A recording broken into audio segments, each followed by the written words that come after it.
Engineer محمد علی مرزا صاحب کی video بہت اچھے انداز میں، لیکن ان کے پورے بیان کا جو آخری حصہ تھا اس میں ایک ایسی مجھے شاید اس بات کی توقع نہیں تھی. یہ کوئی نان مسلم کر رہے ہیں، ظاہر مسلمان ہی ہیں، موٹیویٹ ہو کے کر رہے ہیں، ورنہ اتنا بڑا حسن اتفاق تو نہیں ہے کہ ایک ہی مکتب فکر کی مسجد کے اوپر حملے ہوتے ہیں،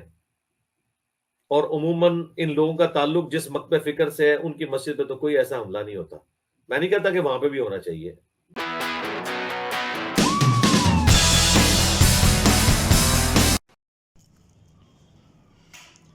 بسم اللہ الرحمن الرحیم. السلام علیکم. آج میری پوری قوم غم کی اور ایک دکھ کی کیفیت میں مبتلا ہے. آپ سب کے علم میں ہے یہ بات کہ 4 مارچ کو پشاور میں ایک دل خراش واقعہ پیش آیا، ایک انسانیت سوز واقعہ جس کی ایک عرصے سے توقع بھی نہیں تھی، اور ایک ایسے امن و امان کی صورتحال ہمارے ملک میں نافذ تھی اور خوشی تھی ہمیں اس بات کی. لیکن اچانک سے اس رونما ہونے والے حادثے سے بڑھ کر ایک سانحہ یہ جو پیش آیا، قوم کے اوپر مشکل وقت پیش آیا. سب سے پہلے تو میں یہ ویڈیو ریکارڈ کرنے کی آپ لوگوں کو وجہ بتا دوں. میں نے کچھ علماء کے یا کچھ بڑے نامور شخصیات کے، جن میں سے بہت سارے نام ہیں، انجینئر محمد علی مرزا صاحب کی ویڈیو بہت اچھے انداز میں، وہ ایک اچھا پلیٹ فارم ہے جہاں سے امت تک باتیں پہنچتی ہیں، اصلاح امت کا ایک پلیٹ فارم ہے. لیکن ان کے پورے بیان کا جو آخری حصہ تھا اس میں ایک ایسی مجھے شاید اس بات کی توقع نہیں تھی. انہوں نے کچھ ایسی باتیں کی جس میں کہا تھا کہ یہ جو کچھ لوگ ہیں موٹیویٹڈ لوگ، شاید ان کے اگر میں صاف الفاظ میں کہوں تو انہوں نے اس کو فرقہ واریت کے جو ہے نا ضمن میں ڈال دیا اس علاقے کو. یہ کوئی نان مسلم کر رہے ہیں، ظاہر مسلمان ہی ہیں، موٹیویٹ ہو کے کر رہے ہیں، ورنہ اتنا بڑا حسن اتفاق تو نہیں ہے کہ ایک ہی مکتب فکر کی مسجد کے اوپر حملے ہوتے ہیں، اور عموماً ان لوگوں کا تعلق جس مکتب فکر سے ہے ان کی مسجد پہ تو کوئی ایسا حملہ نہیں ہوتا. میں نہیں کہتا کہ وہاں پہ بھی ہونا چاہیے. سب سے پہلے تو میں آپ لوگوں سے یہ کہہ دوں کہ یہ جو عناصر ہیں، سب سے پہلے تو یہ انسانیت دشمن، پھر ملک دشمن، پھر دین یا مذہب دشمن، ان کا اسلام سے کوئی تعلق نہیں. ہر فرقہ، چاہے جتنے بھی فرقوں میں جائیے، ہم اس سے بالاتر ہو کر اگر بات کریں تو تمام لوگ کم از کم اس قدر ٹرین ضرور ہیں کہ وہ اس گناہ جرم کا سوچ بھی نہیں سکتے. کیوں؟ کیونکہ ہر شخص، ہر جو علماء ہیں فرقے کے، پہلے ان کا ایک تمام علماء کی میں بات نہیں کر رہا، کچھ علماء کے ہاں نیگیٹو پہلو تھا، فرقہ واریت، انہوں نے ہمیں ایکسٹریم تک لے کر گئے. اور مذہب کے حوالے سے ہم لوگ تو پہلے سے ہی دیر از نو کمپرومائز، ہم کمپرومائز نہیں کرتے بالکل بھی. لیکن ہر فرقے کے کچھ علماء اتنے اچھے رہے، انہوں نے اتنا اچھا کردار ادا کیا کہ اب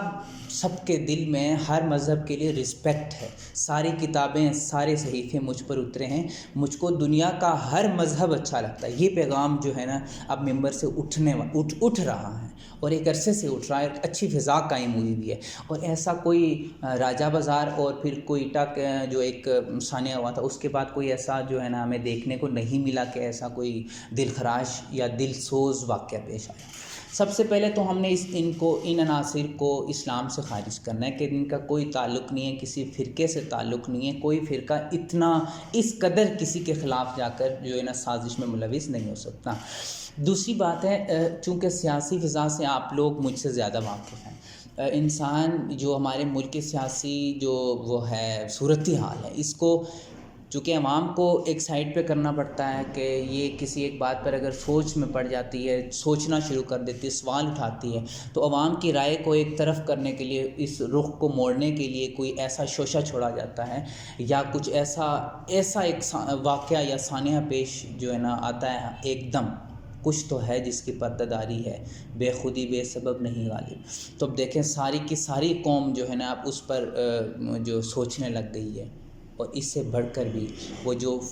فرقہ واریت کی ایک فضا تھی جو دبی ہوئی تھی، جو سنی شیعہ فسادات کا ایک سلسلہ طویل ایک سلسلہ جاری تھا، اور وقفے وقفے سے ہمیں دیکھنے کو ملتا تھا کہ کچھ نہ کچھ ہے جو آپس میں جو ملوث ہے، سازشیں کر رہے ہیں، ایک دوسرے کو نقصان پہنچانے کے در پہ تھے، وہ رکا ہوا تھا۔ اب دوبارہ اس کو اٹھانے کی ایک کوشش کی گئی ہے۔ اللہ سے سب سے پہلے تو دعا ہے کہ یہ فضا دوبارہ قائم نہ ہو۔ یہ جو اچھی فضا قائم ابھی ہو چکی ہے، جس میں امن ہے، سکون ہے، رواداری ہے، برداشت ہے، ملنساری ہے، اخوت ہے، یہی جذبہ رہے قائم۔ اور جو شہداء ہمارے ہاں ہوئے ہیں، 50 سے زائد تقریباً لوگوں نے جام شہادت نوش کیا ہے، ایک بہت بڑی تعداد ہے جو کہ زخمی بھی ہیں، ان کے لیے سب سے پہلے تو اللہ ان شہداء کو ان کے درجات بلند کرے، کامل مغفرت کرے، ان کی جو لواحقین ہیں ان کے لیے اظہار تعزیت ہے، ان کو اللہ صبر جمیل اور اس صبر پر اجر عظیم عطا فرمائے۔ ایسے واقعات جو ہیں نا قوموں کے زندگیوں میں آتے رہتے ہیں، اور انجینئر محمد علی مرزا صاحب نے اس بات کا ذکر بھی کیا کہ جی ان کا صبر اور ان کی جو تحمل ہے ان کو داد دینی چاہیے، واقعی ان کی داد بنتی ہے، لیکن یہ ہے کہ اللہ نہ کرے ایسا کوئی دوسرا دل خراش واقعہ پیش آئے، اور اللہ ہمارے ملک کو سلامتی کا گہوارہ بنائے، اسلام کا قلعہ بنائے۔ ہم تمام لوگوں کو ضرورت اس امر کی ہے پھر ایک قوم بنے۔ عالم اسلام اور باقی قوموں کو ہم دیکھیں تو ہم شاید، اور اگر یہ بات بھی سچ ہے کہ دنیا کا سب سے بڑا مذہب جو ہے نا وہ انسانیت ہے، انسانیت کے ناطے ہی صحیح، چلو کم از کم اگر ہمارے ملک میں سارے 100% اسلام یا مسلمز نہ صحیح، سب سے بڑا مذہب جو ہمارے ملک کا ہے یا سرکاری مذہب وہ تو اسلام ہے، سب لوگ اسلام سے جڑے ہوئے ہیں، پہلا بھائی چارہ ہی ہمارا یہ بن گیا۔ اور اگر نہیں بھی ہیں کچھ لوگ نان مسلمز ہی صحیح 5% 2%، سب سے بڑا مذہب تو بھائی انسانیت بھی تو ہے نا، اس کے ناطے سب اخوت سے، پیار سے، محبت سے، نفرتیں پہلے سے ہی بہت زیادہ ہیں، محبتوں کی ضرورت ہے، محبتوں سے رہیے، ایک دوسرے کا دکھ درد بانٹنا۔ ہمارا مقصد یہ تھا کہ اس پلیٹ فارم سے ہم ایک میسیج دیں کہ ان عناصر کا انسانیت سے، مذہب سے، فرقہ واریت سے کوئی تعلق نہیں ہے، یہ اسلام کے بھی دشمن ہیں، یہ ملک کے بھی دشمن ہیں، اور یہ دین کے بھی دشمن ہیں، ان کا ہم سے کوئی تعلق ہے ہی نہیں۔ اللہ ان کو نیست و نابود فرمائے، ان حاسدین کے حسد سے، ان منافقین کی منافقت سے، ہمیں، ہمارے تمام بھائیوں کو اور ہمارے ملک کو محفوظ فرمائے، اور اللہ تعالی ہم سب کا حامی و ناصر ہو۔ فی امان اللہ۔